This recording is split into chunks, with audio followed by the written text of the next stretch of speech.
Y también hablamos hoy de cooperativismo y empresas y emprendedores, una manera de crear empleo y beneficio social. Y con nosotros tenemos a Paloma Tarazona. Buenas tardes. Hola.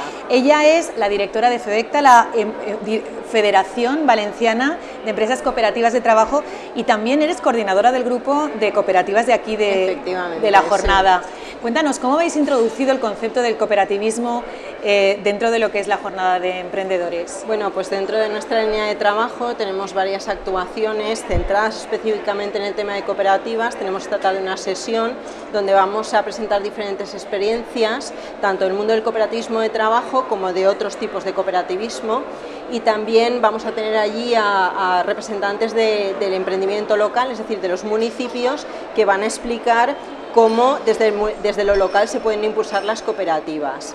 En ese sentido, el cooperativismo está muy relacionado con el desarrollo local. Entonces, en todo el grupo de trabajo de lo que es los agentes de desarrollo local también hemos colaborado habitualmente, y además en el grupo de trabajo de las escuelas de negocio tenemos un representante que es una cooperativa, que es Florida Universitaria, que es escuela de negocio también, con lo cual somos un elemento transversal, si quieres, a toda la jornada.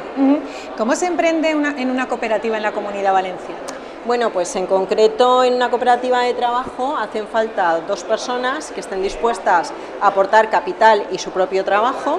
Y bueno, pues un capital social mínimo, que es el mismo que para las sociedades limitadas, y a partir de ahí pues hay que tener un proyecto y tener claro que ese proyecto empresarial, además de proporcionar trabajo a sus socios y generar obviamente un beneficio económico, tiene que de alguna forma devolver algo a la sociedad, es decir, tiene que tener además un objetivo o un valor añadido social. ¿En qué sectores emergentes estáis trabajando las cooperativas? Bueno, pues las cooperativas, en concreto las cooperativas de trabajo, están especialmente presentes en sectores intensivos en trabajo. Entonces, por ejemplo, todo el tema de servicios a las personas, desarrollados desde una óptica muy innovadora, por ejemplo, lo que es todo el tema de servicios a la infancia, a la familia, a las personas mayores, a las personas discapacitadas, también todo el tema de servicios culturales. En concreto, vamos a presentar esta tarde una iniciativa muy innovadora, que es una cooperativa de trabajo asociado, que son creo que 5 o 6 socios, que van a poder reabrir y poner en marcha otra vez los famosos Cines Aragón, que llevan un montón de años cerrados, y abren ahora a final de noviembre. Es una cooperativa de trabajo que va a recuperar ese proyecto. Entonces, en empresas culturales también son muy frecuentes las cooperativas de trabajo. También estamos en emprendimiento tecnológico, como todo el mundo.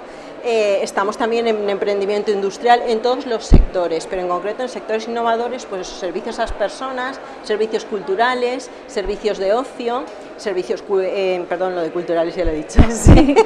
No, tecnológicos también. Ajá. ¿Y qué tipo de apoyo recibe, por ejemplo, ventajas fiscales? Bueno, pues hay un marco de apoyo muy atractivo al emprendedor cooperativo. Para empezar, hay una orden de ayudas o un apoyo autonómico específico para las cooperativas, que es bastante generoso comparado con otros sectores. Además, hay muchísima menos demanda, porque hasta ahora, es algo que queremos cambiar, pero hasta ahora el mundo cooperativo es relativamente minoritario, con lo cual hay poca demanda y casi todas las demandas de ayudas se atienden.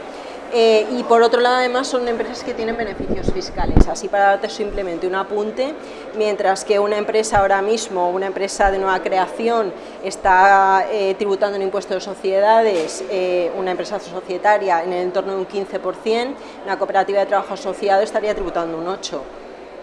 Eso es solo un apunte, ¿vale? Hay otras cosas.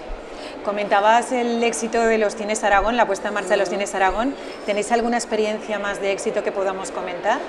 Uy, sí, pues hay unas cuantas. Por ejemplo, otra experiencia que también viene a contar esta tarde es Caminar, ¿vale? Que es una cooperativa que pone en valor el patrimonio, digamos, histórico-cultural de la ciudad de Valencia, y se dedica a desarrollar, digamos, tours por la ciudad de Valencia, pero dramatizados, ¿vale? Y también es una cooperativa de trabajo asociado que de alguna forma da trabajo a una serie de personas que tienen una formación que a veces es difícil no canalizarla hacia un puesto de trabajo, como es todo el tema pues de historiografía y cosas, digamos, estudios relacionados con todo el ámbito cultural. Muchísimas gracias por estar con nosotros y haber compartido este efecto de las cooperativas en la creación de empleo. Muchas gracias. Ha sido un placer, gracias.